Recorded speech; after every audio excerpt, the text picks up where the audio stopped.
O Senhor tem uma palavra para mim e para você nessa noite, amém? Quantos vieram receber uma palavra de Deus aqui nessa noite? Abra o teu coração e a sua Bíblia no livro de Neemias. Neemias, no capítulo 1.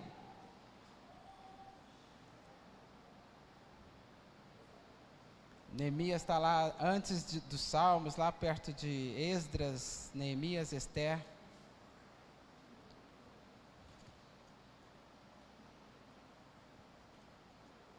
Ok? Neemias, no capítulo 1.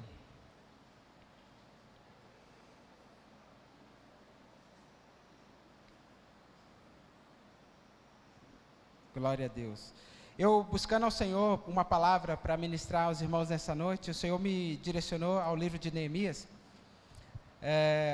Neemias, ele é um exemplo de líder de sucesso, não é? Ele imprimiu uma liderança sobre o povo de uma forma sobrenatural. E muitos estudos há, e muitos projetos, né, e muitos vídeos que a gente assiste pela internet, né, até mesmo na área secular, eles usam o exemplo de Neemias para falar de liderança e planejamento. Então, nessa noite eu quero falar dos 3 fundamentos, ou as 3 bases de um líder de sucesso. Não é?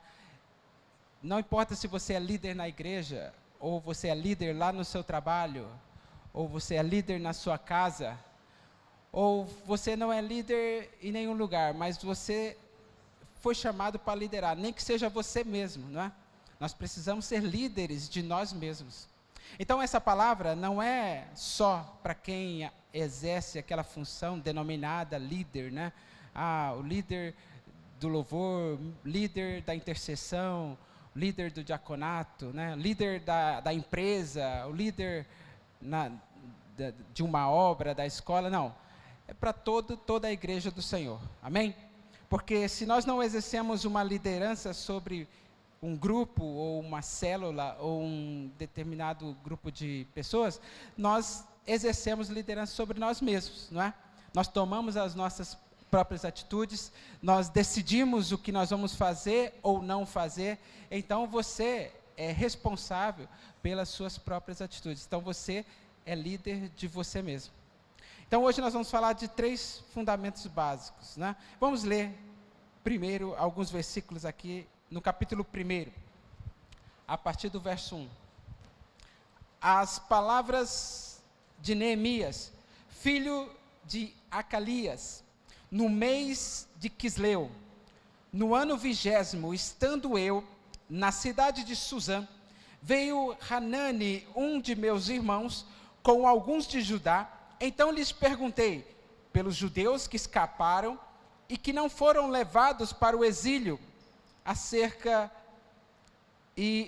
de Jerusalém. Disseram-me os restantes que não foram levados para o exílio e se acham lá na província, estão em grande miséria e desprezo. Os muros de Jerusalém estão derribados e as suas portas queimadas. Tendo eu ouvido essas palavras, assentei-me e chorei, e lamentei por alguns dias, e estive jejuando e orando perante Deus dos céus. E disse: Senhor Deus dos céus, Deus grande e temível, que guardas a aliança e a misericórdia para com aqueles que te amam e guardam os teus mandamentos. Estejam, pois, atentos os teus ouvidos e os teus olhos abertos para acudires à oração do teu servo, que hoje faço à tua presença, dia e noite. Pelos filhos de Israel, teus servos, e faço confissão pelos pecados dos filhos de Israel, os quais temos cometido contra ti, pois eu e a casa de meu pai temos pecado. Temos procedido de todo corruptamente contra ti. Não temos guardado os mandamentos, nem os estatutos, nem os juízos que ordenaste a Moisés, teu servo. Lembra-te da palavra que ordenaste a Moisés, teu servo, dizendo: se transgredires eu vos espalharei por entre os povos, mas se vos converterdes a mim, e guardardes os meus mandamentos, e os cumprirdes, então, ainda que os vossos rejeitados estejam pelas extremidades do céu, de lá os ajuntarei, e os trarei para o lugar que tenho escolhido para ali fazer habitar o meu nome. Estes ainda são teus servos e o teu povo, que resgatastes, com teu grande poder e com a tua mão poderosa. Ah, Senhor, estejam, pois, atentos os teus ouvidos à oração do teu servo e à dos teus servos que se agradam de temer o teu nome. Concede que seja bem sucedido hoje o teu servo, e dá-lhe mercê perante este homem. Neste tempo, eu era copeiro do rei. Até aqui. Pai, nós estamos diante da tua palavra, Deus. Revela a nós, ó Pai, aquilo que está contida nela. Traz a iluminação, ó Pai, para que possamos saber qual é a revelação que está nela. E abençoa cada um aqui nessa noite, que o teu Espírito Santo fale aos nossos corações. Que cale neste momento, ó Pai, toda a voz do eu, toda a voz do diabo. E somente a voz do teu Espírito seja ouvida neste lugar. Em nome do Senhor Jesus. Amém. Glória a Deus. Tem um vento aqui, de onde está vindo isso aqui? Será que é desse ventilador ou do ar? Lá, né? É porque está balançando as páginas aqui, se puder me ajudar. Então, irmãos, Neemias é este homem, líder, né, que se levantou para liderar o povo de Deus no retorno da Babilônia para Jerusalém. O contexto que nós estamos falando aqui é de um pós-exílio. Jeremias já tinha profetizado de que o povo iria ser exilado na Babilônia por 70 anos. E depois disso, o Senhor o retornaria para a sua terra. Nabucodonosor, então, o antigo rei da Babilônia, ele atentou por 3 vezes contra o povo de Israel. Na primeira levada, ele levou alguns cativos. Nessa primeira levada estava ali Daniel e seus amigos. Depois uma segunda vez e uma terceira vez. E Nabucodonosor, então, ele prendeu, exilou o povo de Deus ali na Babilônia. E da mesma forma que por 3 vezes esse povo foi retirado de Jerusalém, em três viagens diferentes, em 3 fases diferentes, da mesma forma, Deus fez esse povo retornar. A primeira vez com Zorobabel, na reconstrução do templo, depois uma segunda levada com Esdras, e agora, numa terceira viagem com Neemias. O Senhor chama Neemias para essa grande empreitada. Neemias, ele estava ali em Suzã, né? Segundo os estudiosos, dizem que Suzã era um retiro de inverno, né? O rei pegava o seu reinado, ia para Suzã para descansar, para passar uma temporada, e Neemias estava ali como sendo o copeiro do rei. Talvez na nossa cultura, nosso tempo, falar de uma pessoa como copeiro pode ser que seja algo pejorativo ou uma função rasa, não é? Alguém que apenas cuida da copinha, né? Lá do escritório, faz o cafezinho, né? Ou cuida da cozinha. Mas o copeiro do rei naquela época era uma função muito especial. Imagina, aquela multidão de povo sendo exilado, preso na Babilônia, e por que um deles foi escolhido para ser o copeiro do rei? Ele tinha alguma coisa ali de especial, não é? E nós vamos aprender aqui com Neemias o que um líder precisa ter para ser esse líder especial, né? Para ser esse líder de confiança, porque para ser copeiro do rei é preciso ser alguém de confiança, porque é o copeiro do rei que, antes de servir o rei, ele bebe do cálice do rei, ele come da comida do rei, para testar, para ver se aquela comida, né, não está envenenada ou tem alguma coisa diferente, porque naquela época era comum os ataques contra os reis, né, principalmente envenenamento, né, então tinha a função do copeiro do rei para proteger esse rei, então tudo que ele ia comer antes passava por Neemias, então Neemias tinha uma função de confiança. Em Neemias, por ser então a terceira vez que o povo está saindo de Babilônia, né, Nabucodonosor já veio o mandato, né, de Deus para o rei Ciro, né, quem se lembra da história do rei Ciro, ele teve um sonho, então Deus falou com ele que deveria reconstruir o templo em Jerusalém, então ele levanta ali o povo de Judá, que estava na Babilônia, e diz, quem pode ir lá para Jerusalém reconstruir o templo? Então foi aí que foi Zorobabel, foi Esdras, naquela levada para reconstruir o templo. Mas agora, vem alguns lá de Jerusalém para encontrar Neemias aqui em Suzã, né?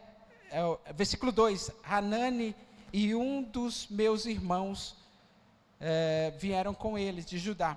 E Neemias perguntou, como que estão as coisas lá em Jerusalém? Eles estão lá na província ainda, mas eles estão em grande miséria, em desprezo, e os muros de Jerusalém estão derribados. Olha a situação que se encontra Jerusalém. Zorobabel já tinha ido, Esdras já tinha ido para reconstruir o templo, mas eles estavam na miséria, desprezo, e os muros estavam derribados. Então, Neemias, como um grande líder, como deve ser, ele se compadeceu daquele povo, dos seus irmãos, né? Apesar de que Neemias, ele faz parte de uma geração que não havia sido vivido em Jerusalém. Ele faz parte de uma geração que foi criado e crescido ali na Babilônia. E mesmo assim, sem ter contato com Jerusalém, ele tinha um coração em Jerusalém. Ele amava aquele povo, ele amava os seus irmãos. Então, a primeira função de um líder é se compadecer dos seus liderados, é ter um coração voltado para serviço. Em Neemias há uma culminância da promessa de Deus que dizia que, no versículo 9, que diz que se o povo se convertesse, ele iria trazer, mesmo que estivessem espalhados pelo mundo inteiro, Deus iria reuni-los de volta e trazê-los de volta para um lugar onde eles deveriam estar. Neemias é um ponto da promessa de Deus, um agente da promessa de Deus. Todo líder é chamado para liderar, para fazer um trabalho. Ele é um chamado de Deus, ele é um representante de Deus. Eu vou falar da liderança da igreja, a liderança de casa. Você, sacerdote da sua casa, você é colocado ali como líder, representante de Deus na sua casa. Você é líder lá no seu serviço, você é colocado como representante de Deus ali naquele lugar. E a primeira característica que nós vemos em Neemias, que nós podemos pegar como exemplo, é a compaixão. Ele sentiu compaixão daquele povo, sentiu compaixão daqueles irmãos que estavam em desprezo, em miséria e os seus muros derribados. A grande sacada aqui do líder não é se ele vai ter o caminho fácil ou um caminho difícil, mas é qual é a reação dele diante das adversidades.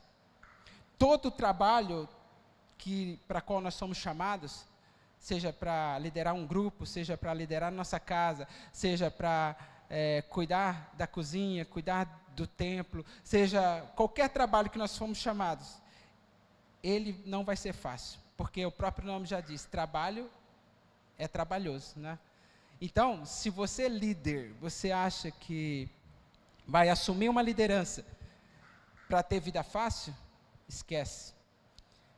A partir do momento que você assume uma função, um cargo de confiança, né, como esse de Neemias, você pode ter certeza, se você já trabalha muito sendo liderado, quando você for líder, ou você já é líder, já sabe disso, você vai trabalhar muito mais do que se fosse apenas um liderado. Então, a primeira barreira aí de um líder, ou vou quebrar um pouquinho aí a ilusão, né, de liderança. é que você vai ter muito trabalho. Quando eu estava lá na sala de aula, eu sonhava, né, em ser diretor de escola. Quando eu assumi diretor, eu queria voltar para a minha sala de aula. É muito trabalho, irmãos. Né? Líder é chamado para trabalhar, para trabalho. Zorobabel, ele foi levantado como líder e ele sofreu também no seu trabalho, né? A gente fala, a glória da segunda casa vai ser maior do que a primeira. Oh, que maravilha o templo, mas ele sofreu. Né? Sofreu a apatia do povo, né? Dos anciãos que diziam, essa casa não vai dar nada. Essa casa não é nada diante do templo de Salomão. Por quê? Zorobabel, Neemias, Esdras, era uma nova geração que Deus estava levantando ali. Né? E tinha os anciãos que já tinham passado pelo templo de Salomão. Então eles viam a glória do templo de Salomão e viam o templo de Zorobabel e diziam, isso aí não é nada diante daquilo que nós já vimos.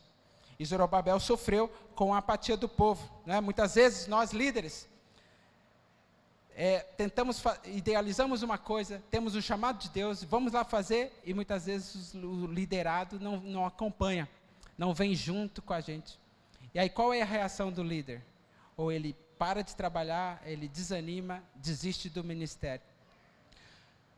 Sabe, queridos, você não é preso ao ministério, você não é obrigado a liderar ninguém, mas se foi Deus que te colocou ali, muito cuidado em abandonar esse ministério, em deixar esse ministério, porque muitas vezes as lutas vão vir para te desanimar, para desfalecer, mas se foi Deus que te colocou lá, pode ter certeza que Deus vai prosperar.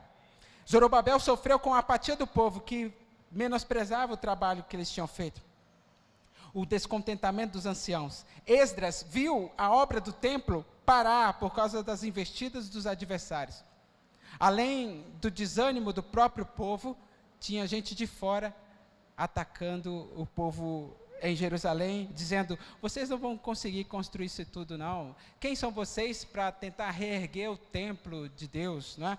Então havia investidas ali, se você ler depois Esdras capítulo 4, do 1 ao 5 e no versículo 24, você vai ver que os inimigos tentaram contra o povo de Deus que estavam reconstruindo o templo, e eles tiveram que parar a obra. Neemias sofreu também com Sanbalat e Tobias. Você que já leu a história de Neemias, você que não leu, Sanbalat e Tobias fazia parte de um povo que não era o povo de Deus, e que estava assistindo a desgraça de Jerusalém. Então, quando ele percebeu, Sanbalat e Tobias, que Neemias voltou para Jerusalém para reconstruir a cidade, para fazer uma grande obra, eles começaram a desprezar. Falar assim, esse povo fraco vão reconstruir essas muralhas? Até mesmo se uma raposa pular nesses muros, eles não vão resistir, vai cair. Começaram a rir e zombar do povo de Deus. Mas Neemias continuou na sua empreitada, e quando ele chegaram na metade do muro, então os inimigos pensaram assim, opa, eles já conseguiram metade do muro, né? Em poucos dias, com este povo fraco, que nem tem habilidade na construção, são pessoas comuns, né? Como eu e você, eram chefes de famílias, moços de famílias, que se reuniam para construir o muro. Então eles passaram de zombar para atacar.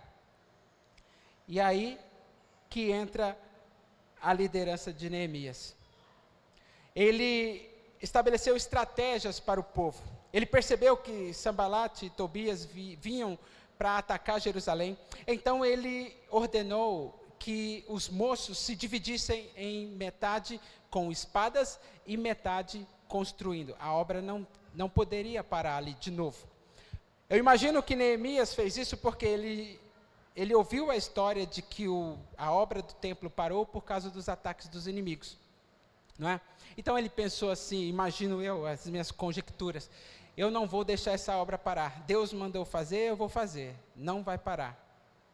Então, não vou cair na mesma armadilha que Esdras caiu, que Zorobabel caiu. Quando os inimigos atacaram, eles pararam a obra do templo. Não. Então, o que nós vamos fazer? Vamos dividir. Metade com a espada para defender, metade trabalhando. E se você ler a história de Neemias, você vai ver que em alguns momentos a palavra diz que eles colocavam uma espada na cintura, né? E com uma mão eles construíam, com a outra eles se defendiam. Era estrategista, né? Neemias era um estrategista. As pessoas usam Neemias, o livro de Neemias, para falar sobre planejamento, sobre plano de negócio, né? Quando Neemias foi diante do rei Artaxerxes para pedir, né, quando ele foi requerido, o rei falou para ele assim: por que você está triste? Você nunca se apresentou triste diante de mim e hoje você está triste. Quando ele se apresentou diante do rei, ele falou que o povo dele estava mal, que estava precisando dele e que ele precisava voltar para reconstruir. Então o rei perguntou para ele: quanto tempo vai demorar? O que você precisa? E o que você vai fazer? Ele tinha um planejamento, quer dizer, antes de Neemias chegar diante do rei, ele já tinha tudo planejado. Então, as pessoas, né, os coaches, eles usam muito Neemias para falar sobre planejamento estratégico, não é? Como eu não sou coach, eu não vou te dar uma aula aqui de planejamento estratégico ou de como você construir o seu plano de negócio. Você vai ter que ler a Bíblia e procurar aí na internet esse planejamento. Mas umas coisas de liderança a gente pôde aprender aqui sobre Neemias, né, que ele já tinha o seu plano na cabeça, antes de se apresentar ao rei. A palavra do Senhor diz que para o construtor, antes dele edificar um prédio, ele tem que calcular bem o que ele vai fazer, para que não chegue no meio, ele pare. Então, Neemias tinha um plano bem traçado, e ele não podia parar diante das investidas do inimigo, não é? Assim como eu não sou coach, também não sou um mestre, historiador, que não vou te dar aqui as datas específicas e os nomes dos personagens corretos do exílio da Babilônia até a sua volta para Jerusalém. Não.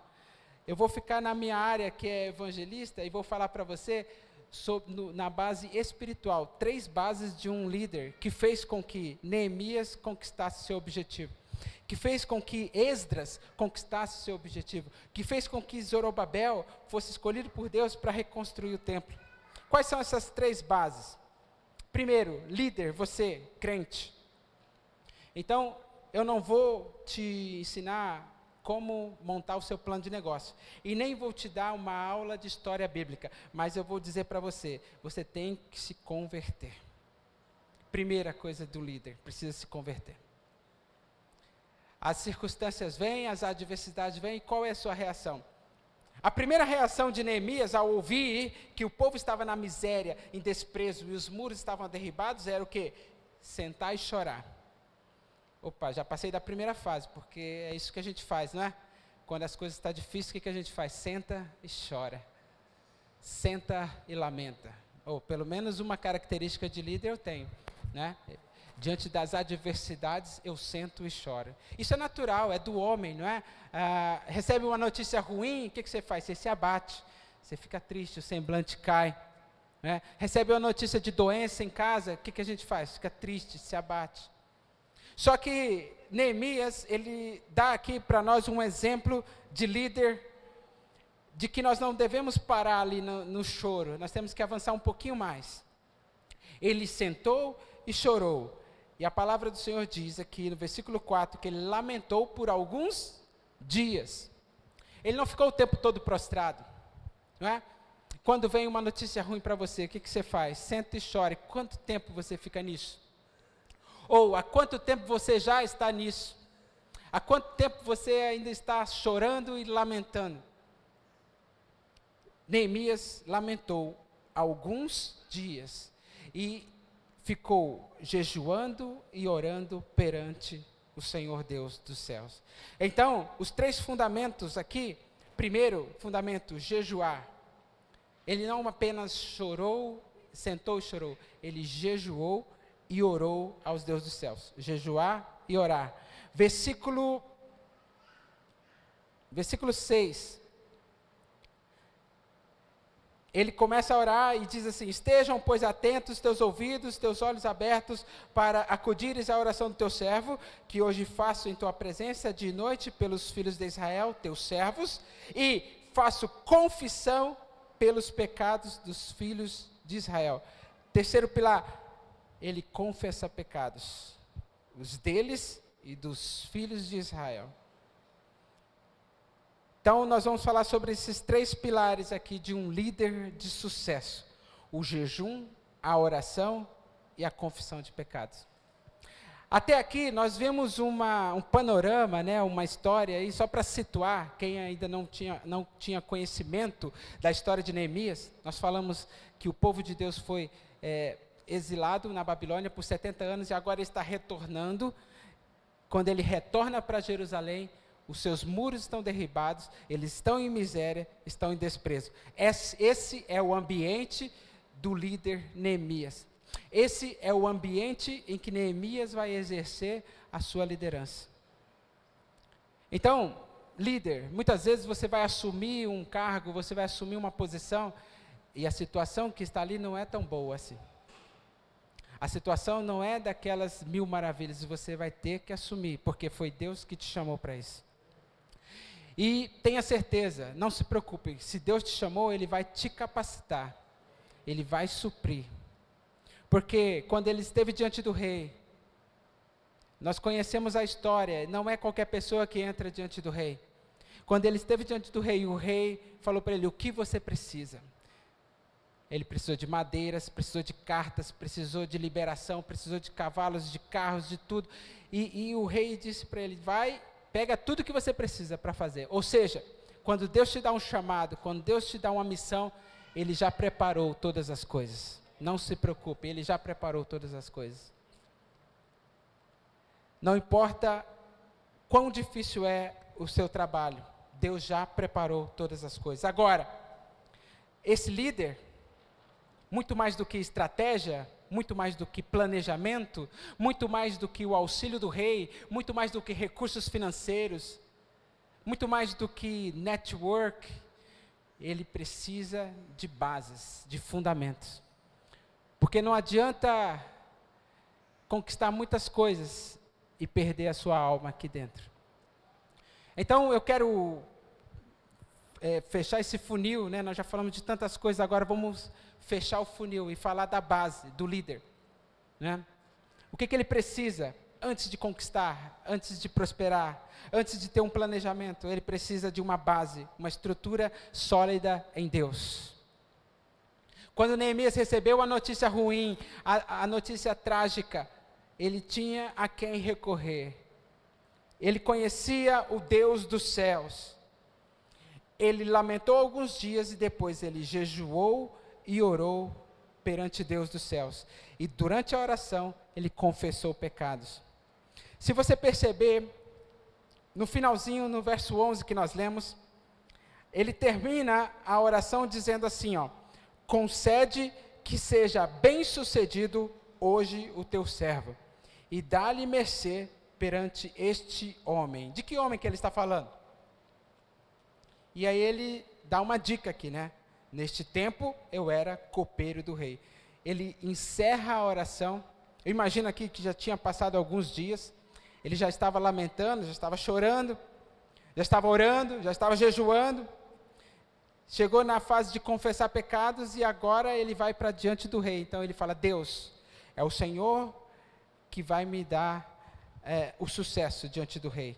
Não sou eu, não é o meu plano, não é a minha estratégia, não é o meu marketing, não é o meu network, mas é o Senhor que vai me dar, me conceder que eu seja bem-sucedido. O que nós entendemos aqui, que antes de você operar a liderança, antes de você iniciar o seu trabalho, você precisa estar conectado com Deus. Você precisa passar um tempo com Deus. Vai assumir uma posição, vai assumir uma liderança, vai iniciar uma reunião, se conecte com Deus. Antes de ir lá diante do rei, ele não chegou nem a pedir, o rei ofereceu os instrumentos para ele. Mas eu imagino que antes dele chegar diante do rei, e ele pensar assim: eu vou pedir para o rei, antes ele pediu para o Rei dos Reis, Senhor dos Senhores. E o que é então a nossa primeira base? Vamos caminhar aqui. Jejum. O que o jejum faz na vida do crente? O jejum, Hernandes Dias Lopes diz que o jejum é você abrir mão do pão terreno para receber o pão do céu. Primeira coisa, o jejum não é passar fome, não é somente para, o objetivo não é emagrecer, apesar de que se você tem uma vida de jejum, né, tem até as regras lá do jejum intermitente, naturalmente você vai emagrecer.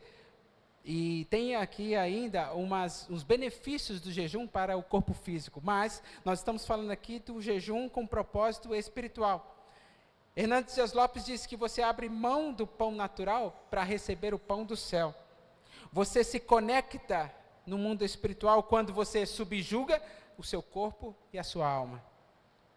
Quando nós não estamos de jejum, nós comemos lá 3, 4 vezes por dia, não é assim? Deu uma brechinha, beliscãozinho aqui no biscoitinho, numa bolachinha, no pãozinho, não é assim? Você está trabalhando lá, árduo, e você bate o cartão, meio-dia. Você nem está com fome, mas você só tem do meio-dia a 1, depois você tem que voltar para trabalhar, não é assim? Então, você tem que comer, porque é da meio-dia a 1. Se você não comer naquela hora, você não vai comer mais. Então, você come mesmo sem vontade de comer, porque o seu corpo já está acostumado naquele horário, tem um reloginho, né, biológico que diz para você, é hora de comer. E mesmo quando você não está com fome, não tem nada para fazer, né, nesses dias de férias, nós estamos lá sem nada para fazer, o que eu faço? Como? Não tem nada para fazer, vai comer, né? Então, o corpo, nós comemos, e às vezes nem, não planejamos o comer, não é? Comemos por comer, deu 11 horas, deu meio-dia, 1 hora, tem que comer. 4 horas, café da tarde. Mas eu não estou com fome. Não, mas vamos fazer um cafezinho da tarde. Por quê? Já está acostumado. Então, quando você vai para o jejum, e dá aquela hora, o seu estômago já dá o sinal, né? Hora de comer. Então, quando você não está no jejum, você come mesmo sem vontade. Mas quando você está de jejum, parece que você tem mais fome do que nunca na sua vida, não é assim? Aparecem todas as oportunidades da vida para você comer. E quando você faz jejum de refrigerante, então, toda festa, todo encontro, toda reunião tem um refrigerante na mesa. E aí você tem que abdicar daquele bendito refrigerante, daquela pretinha abençoada.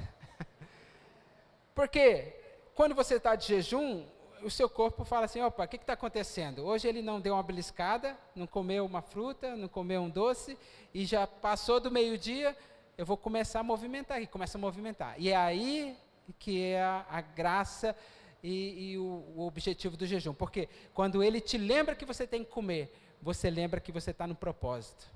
E ao invés de comer, você vai orar, você vai ler a Bíblia, você vai cantar um louvor. Então você exerce o jejum de forma proposital, ou com um propósito. Não apenas passar fome, mas no momento que você tem fome, você se prostra, você ora, você lembra do propósito, para que é aquele jejum. Não adianta também fazer jejum sem propósito, né? Esther, no capítulo 4, abra comigo em Esther, capítulo 4. Logo depois de Neemias, aí, Esther, no capítulo 4. Todo jejum tem que ter um propósito. O contexto aqui de Esther é que Esther, né, sendo do povo de Deus, está lá no palácio, né, do rei. Ela foi escolhida como uma das rainhas do rei, Assuero.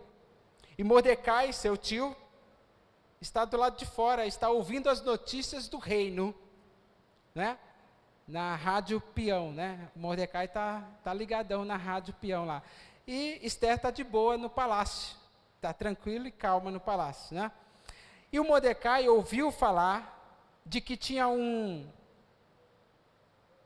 homem chamado Ramã, filho de Hamedata, Agadita, né? Que fez uma proposta para o rei Assuero, dizendo assim, rei, tem um povo espalhado aí no teu reino, que eles são muito fortes, e se eles se reunirem, eles vão atacar você e vão dominar aqui. Então, o rei, vamos fazer o seguinte, faz um decreto, vamos matar todo esse povo judeu, vamos matar esse povo, e eu te dou lá umas riquezas, uns tesouros.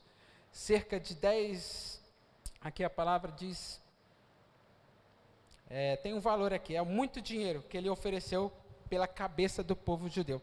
Então, o Mordecai manda recado para Esther, fala: ô Esther, você que está aí diante do rei, intercede por nós, né? Nós estamos aqui, a ponto de sermos mortos. E Esther fala assim, mas ninguém entra diante do rei de qualquer jeito, assim. E faz um tempo que eu estou aqui, né? Já faz algum tempo e ele nunca me chamou. Você acha que eu vou entrar lá diante do rei com a cara lavada e pedir para ele não matar o povo? E aí Mordecai fala isso para Esther. Versículo 9.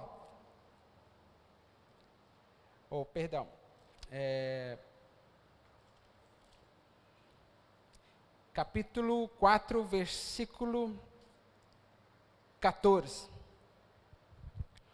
Porque se de todo te calares, é Mordecai mandando recado para Esther, dizendo: se você se calar agora, de outra parte se levantará para os judeus socorro e livramento, mas tu e a casa de teu pai perecereis.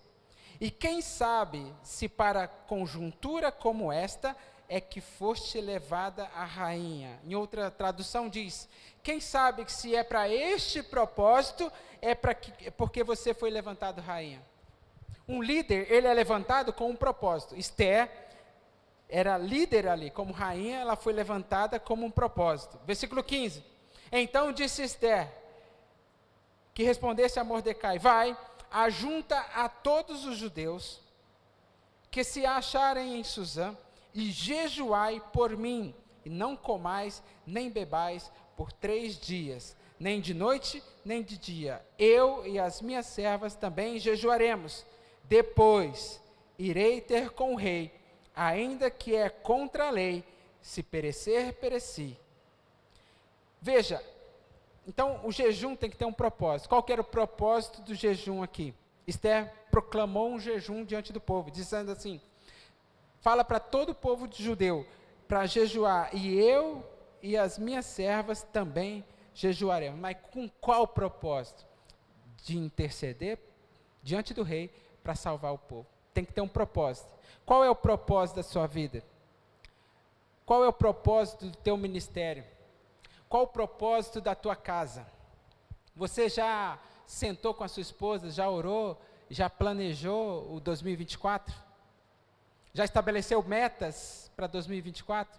Normalmente a gente faz isso na virada do ano, né? A gente ora, escreve lá uma cartinha, metas para 2024. Mas muitas vezes essas cartinhas ficam lá na gaveta. A gente precisa voltar nela, orar e jejuar em cima desses propósitos. Jejum sem propósito é passar fome. Tem que ter propósito. Ah, mas eu não tenho nenhum propósito. Vai lá em Atos, no capítulo 9. Atos, capítulo 9. Eu não tenho nenhum propósito, para que eu vou jejuar? Aí é preocupante, hein, irmão? Mas a palavra tem também um conselho para você. Você que não tem propósito, olha só. Atos, capítulo 9. Lembra quando Paulo ia para Damasco para matar os cristãos? Então ele tem uma visão, não é? O próprio Cristo diante dele, ele cai prostrado, cego, né? Versículo 9 diz assim: esteve 3 dias sem ver, durante os quais nada comeu nem bebeu. Depois que Saulo teve aquela visão de Jesus, e ele se prostrou, e ele ficou cego, ele foi recolhido ali num quarto ou numa casa, e ele ficou 3 dias sem comer, sem beber. Por que ele ficou sem comer e sem beber? Você não disse que jejum tem que ter um propósito? Qual era o propósito de Paulo aqui? Era descobrir o propósito dele. Era descobrir por que aconteceu isso comigo. Vou ficar sem comer, sem beber, até que Deus me responda. E aí vem Ananias, visita ele e diz para que ele foi chamado. Foi chamado para anunciar o evangelho aos gentios. Ou seja, eu não tenho um propósito aí, então jejua e ora para que Deus te dê um propósito. Ah, eu não fiz o planejamento 2024. Jejua e ore, peça a Deus direção para fazer um planejamento para 2024. Jejum com propósito, jejum para descobrir o propósito. Há vários tipos de jejum na Bíblia, né? Jejum de tristeza, eu estou triste, eu já não vou comer. Por exemplo, 1 Samuel 31:13 diz que quando Saul morreu, todo o povo jejuou de tristeza. Existe o jejum de conversão e de arrependimento. Joel capítulo 2, vai lá comigo, Joel capítulo 2.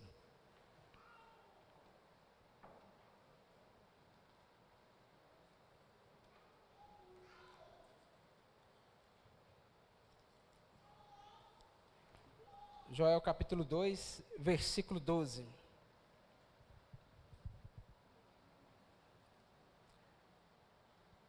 Ainda assim, agora mesmo diz o Senhor, convertei-vos a mim de todo o vosso coração, e isso com jejuns, com choro, com pranto. Rasgai o vosso coração, e não as vossas vestes. Convertei-vos ao Senhor vosso Deus, porque Ele é misericordioso e compassivo, tardio em irar-se, e grande em benignidade, e se arrepende do mal. O jejum de arrependimento, jejum de conversão. Conversão é mudar de caminho.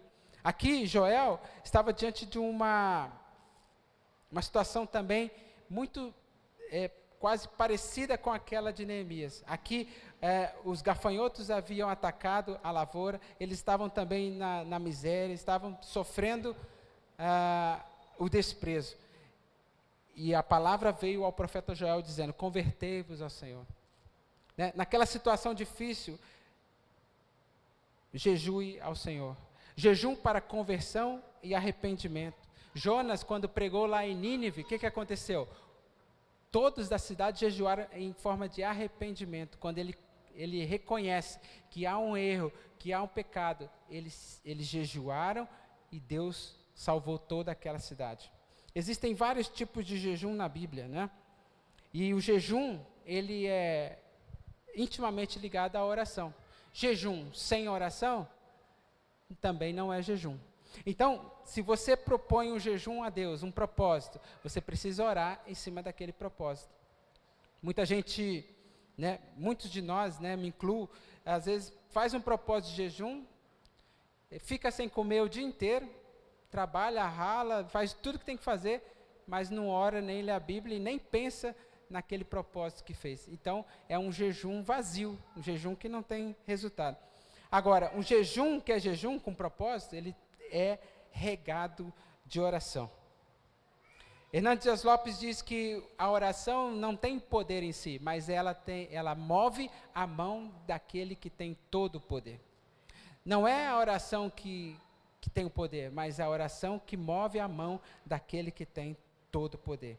Atos capítulo 12 fala de uma igreja que orava e as cadeias caíam, né? Quando Pedro estava preso na cadeia, a igreja estava orando, incessantemente orando por Pedro. O que aconteceu? As cadeias caíram e Pedro foi liberto naquela noite. Atos capítulo 2, eles estavam reunidos no seu lugar e oravam ao Senhor, e o Espírito Santo desceu sobre eles. O poder da oração é esse, é mover a mão de Deus. Tem cadeias que te prendem? Tem cadeias que estão prendendo situações na sua vida? Parece que tem uma área na sua vida que não rompe. Parece que as coisas não acontecem. Oração é a arma do crente.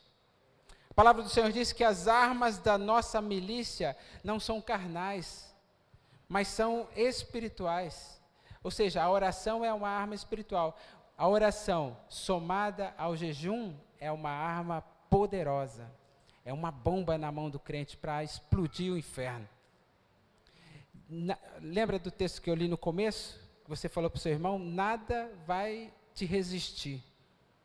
Eu li aquele texto de propósito, porque não era só para ativar em você uma expectativa de que nada pode te parar, mas era para te incentivar a pensar, como nada vai me parar? Eu sou tão fraco, eu sou tão pobre, cego, nu, eu estou tão limitado, como nada vai me parar? Parece que eu estou paralisado já, as coisas me paralisaram, as situações me pararam, parece que não tem mais saída.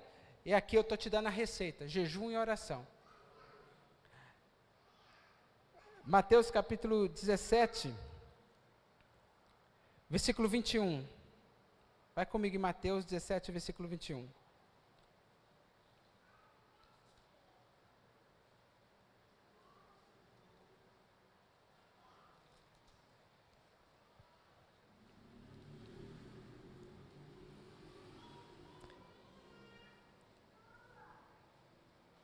Vamos ler a partir do verso 19. Então, os discípulos, aproximando-se de Jesus, perguntaram em particular: por que motivo não podemos nós expulsá-los? E ele lhes respondeu: por causa da pequenez da vossa fé.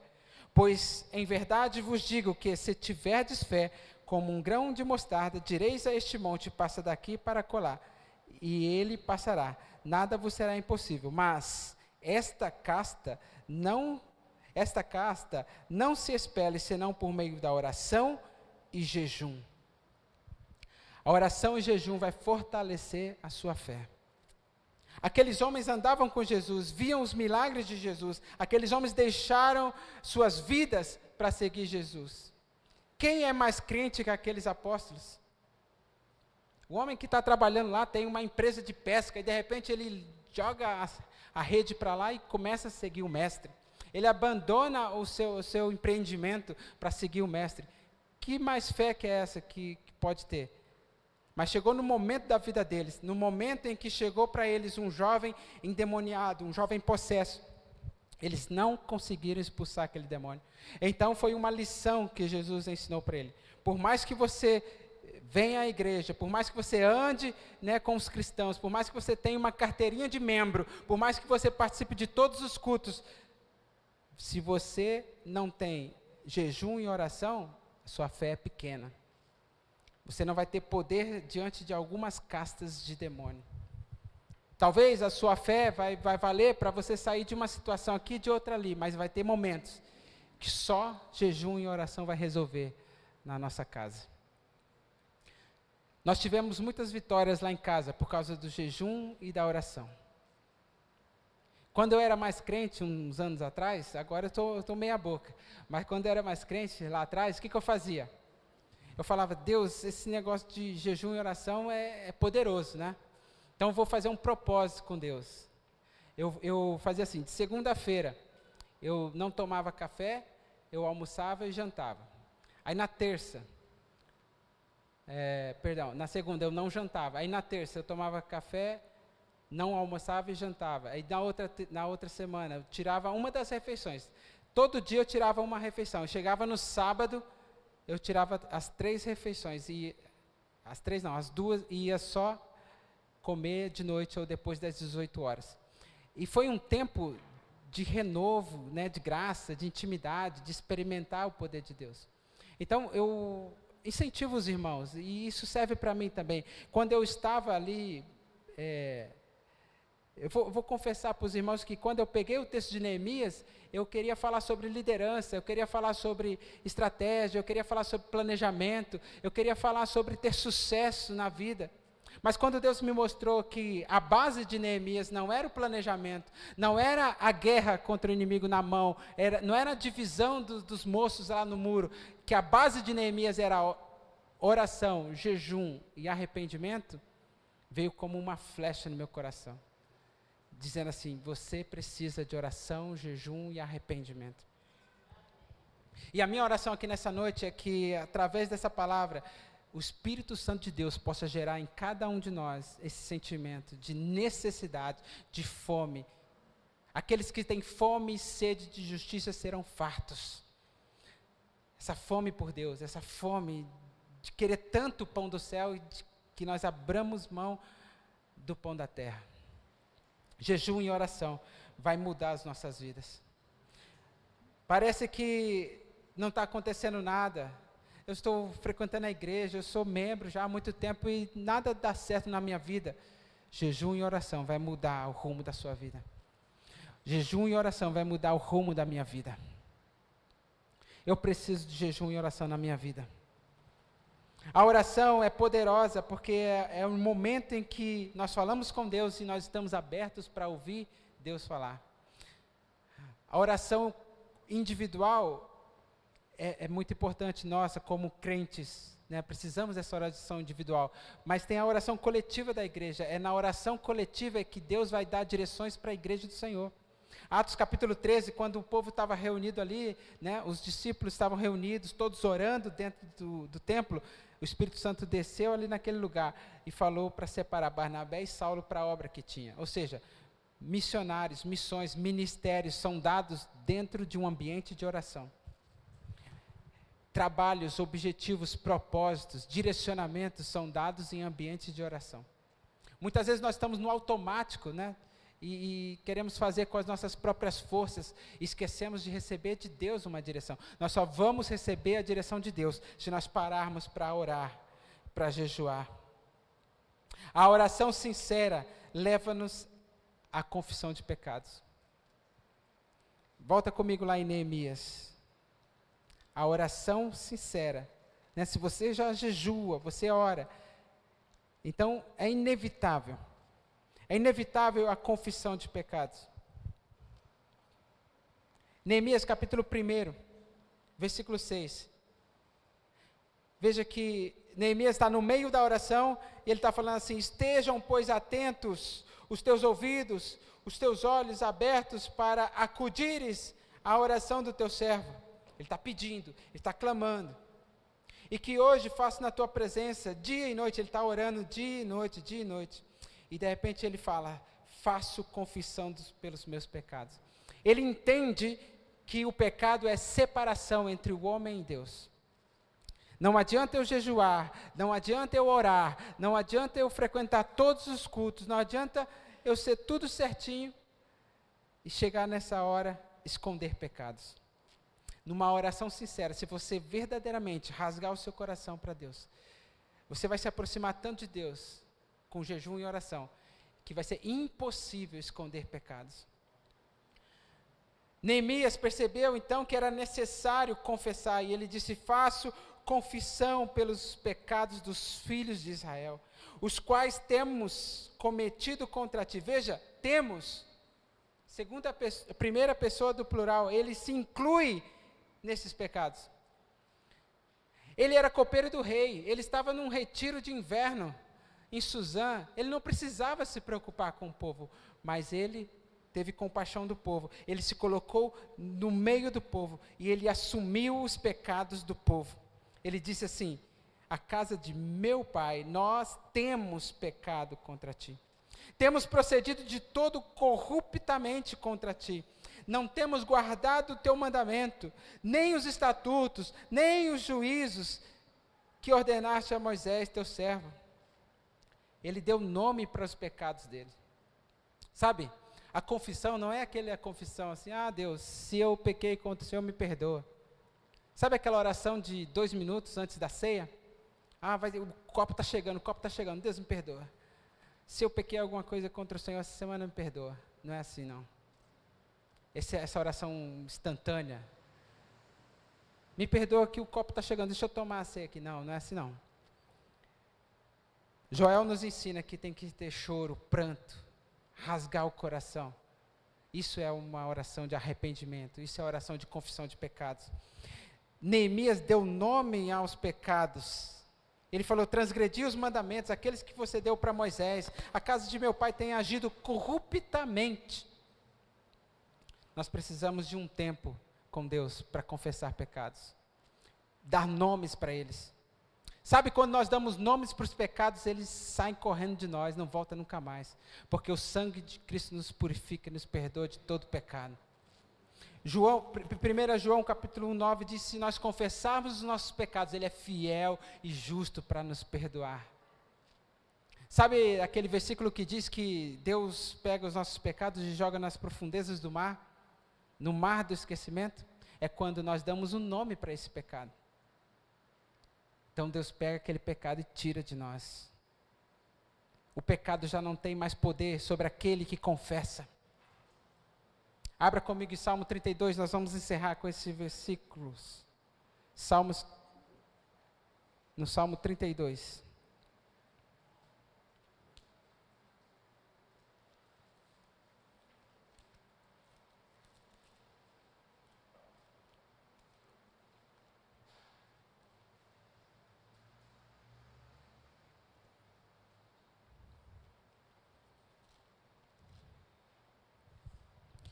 Nós corremos o risco de cair na filosofia do mundo, dizer que o tempo cura todas as coisas, não é assim? O tempo passa, vai esquecer. O tempo pode revelar coisas, mas perdão de pecados só sai com confissão.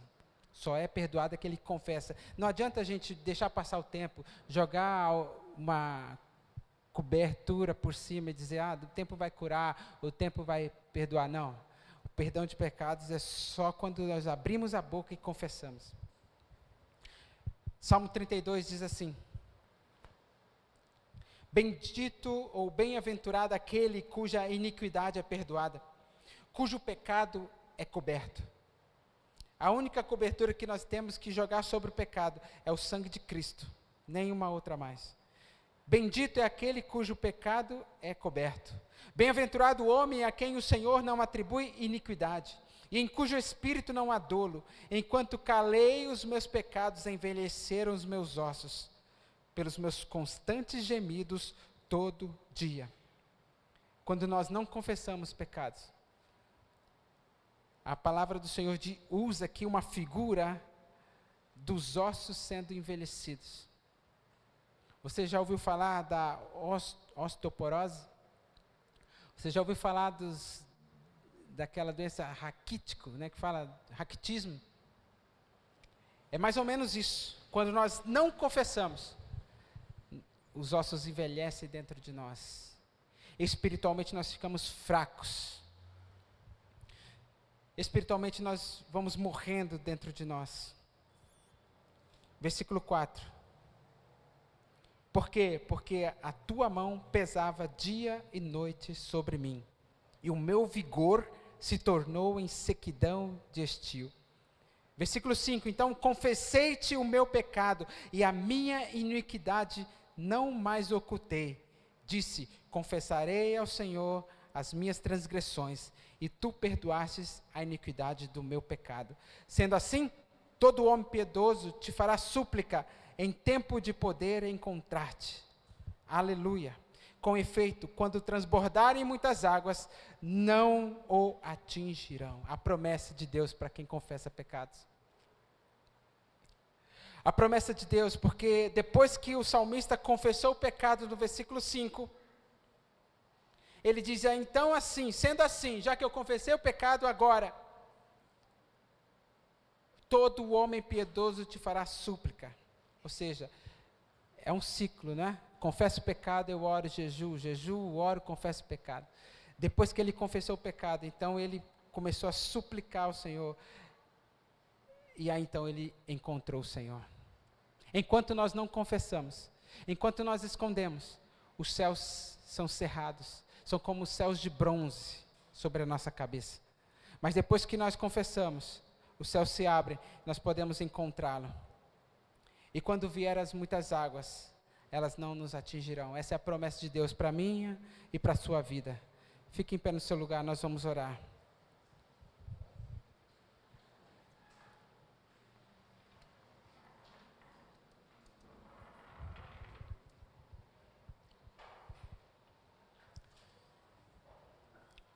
Feche seus olhos. Eleve o seu pensamento a Deus. De tudo aquilo que foi falado aqui, principal é que você leve para sua casa uma disciplina de oração, jejum e confissão de pecados. Oração, jejum e confissão de pecados são as bases do grande líder. A base do líder de casa, do sacerdote. A base da mãe que lidera os seus filhos. Oração, jejum, confissão de pecados. A palavra do Senhor diz: confessai os vossos pecados uns aos outros, sereis curados. O pecado é um câncer, o pecado é uma doença, como o salmista disse, está impregnada em nossos ossos, e se nós não confessarmos, fatalmente morreremos, uma morte eterna. A palavra do Senhor diz: se nós confessarmos, nós seremos curados dessa doença. Curados. Há uma cura disponível para mim e para você nessa noite. O Senhor quer que nós alcancemos lugares altos. O Senhor quer que você tenha um ano de 2024 de excelência. O Senhor quer que você alcance os seus objetivos, porém, Ele quer te dar uma base de oração, jejum e confissão de pecados. É o tripé sobre o qual nós devemos estar apoiados. Oração, jejum e confissão de pecados. Pai, nós estamos diante do Senhor aqui nessa noite, Deus. Rogamos pelas misericórdias, Senhor, do Senhor, pelo Teu Espírito, que venha no nosso coração agora e convença-nos, Senhor. Convença-nos, Senhor, do pecado, da justiça e do juízo. Convença-nos, Senhor, de que precisamos orar mais. Convença-nos, Senhor, que precisamos jejuar mais. Convença-nos, Senhor, de que pelas nossas próprias forças nós não vamos conseguir. E que nós precisamos estabelecer um propósito diante do Senhor e regá-lo com oração, com jejum e súplicas. Oh Deus, e quando nós estivermos, ó Pai, diante do Senhor, que nós não escondamos os nossos pecados, que nós não escondamos as nossas falhas, mas que possamos nos render aos Teus pés, ó Pai, nos esvaziar de nós mesmos, esvaziar do nosso orgulho, da nossa altivez. Não queremos nos sustentar naquilo que nós sabemos, da nossa própria inteligência. A palavra do Senhor diz que aquele que se apoia na sua própria sabedoria, ele tropeça. Oh Deus, dá-nos um coração de servo, dá-nos um coração humilde.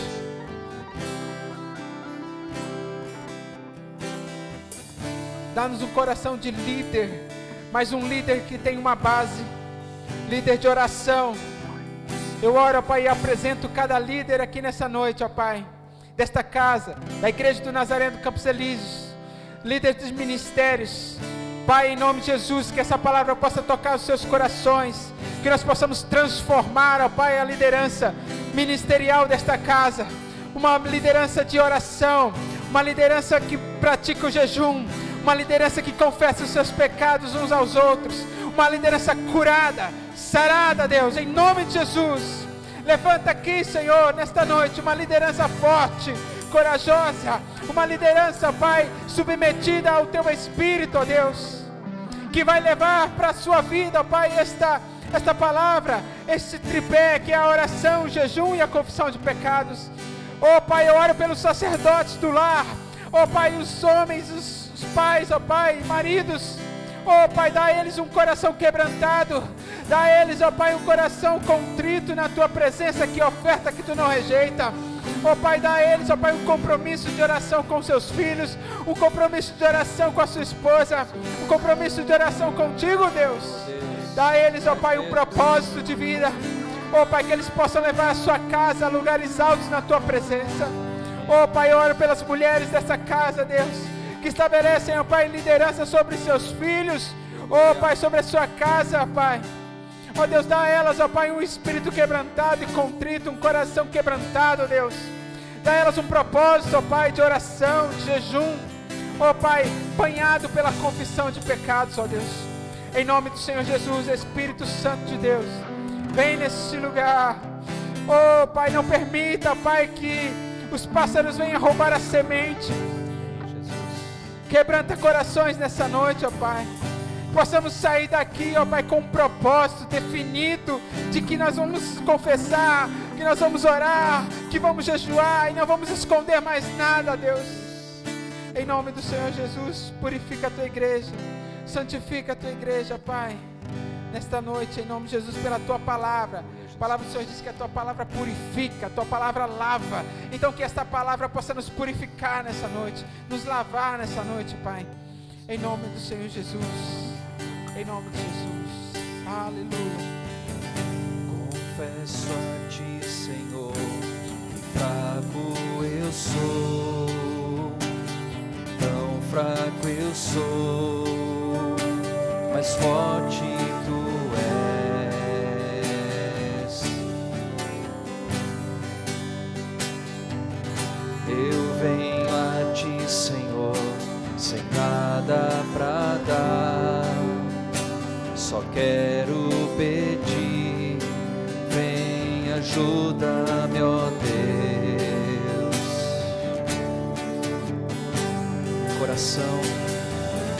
Um coração quebrantado e humilde, não rejeita, Senhor.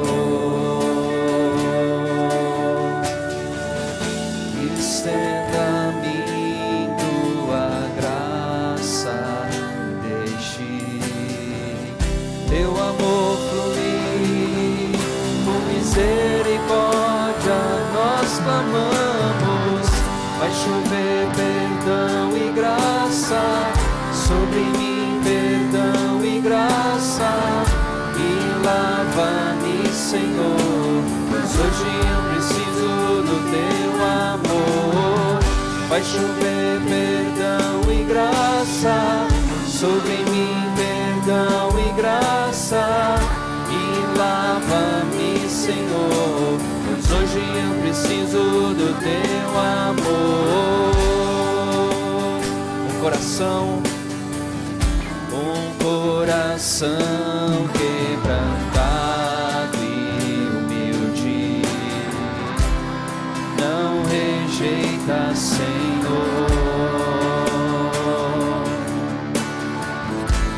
Estenda a mim sua graça, deixe teu amor fluir, com misericórdia nós clamamos. Vai chover perdão e graça sobre mim, perdão e graça, e lava-me, Senhor, pois hoje eu preciso do teu amor. Vai chover perdão e graça sobre mim, perdão e graça, e lava-me, Senhor, pois hoje eu preciso do teu amor. Aleluia, Deus. Pai, nós entregamos nosso coração, Deus, ao Senhor nessa noite, contrito e quebrantado, Pai, necessitados do teu perdão, da tua graça. Confessamos, ó Pai, que somos pecadores e precisamos do teu perdão. Lava-nos, Senhor, com a tua graça e misericórdia nos alcance. Nessa noite, Senhor, haja cura nos corações, haja cura nas famílias, haja cura nos casamentos, haja cura nos relacionamentos de pais e filhos, haja cura, haja perdão entre os relacionamentos, ó Pai, que haja quebrantamento ao ponto de nós procurarmos os nossos irmãos e pedir perdão e dar o nome do pecado, Deus. Haja restauração de relacionamentos, restauração de casamentos, restauração de ministérios entre líderes e liderados, ó Pai, que não haja barreiras nessa relação, mas que haja confissão de pecados uns aos outros, em nome do Senhor Jesus, que sejamos lavados pelo teu Espírito, pelo sangue carmesim, ó Deus. Obrigado, Senhor, por essa noite. Obrigado pela tua graça, pela misericórdia que nos alcançou. Aleluia. Glorifica o nome do Senhor no teu lugar, querido. Aplauda o nome do Senhor. Bendito seja o nome do Senhor. Aleluia. Estenda as suas mãos, nós vamos encerrar. Oh, Deus. Pai, abençoa meus irmãos, ó Pai, que eles vão em paz às suas casas, que a bênção do Senhor, a graça do Senhor Jesus e as consolações do Espírito estejam com todos nós, todos os dias, ó Pai, até a consumação dos séculos, em nome de Jesus. Seja abençoado, irmãos. Deus abençoe. Em nome de Jesus, boa noite. Vai chover perdão e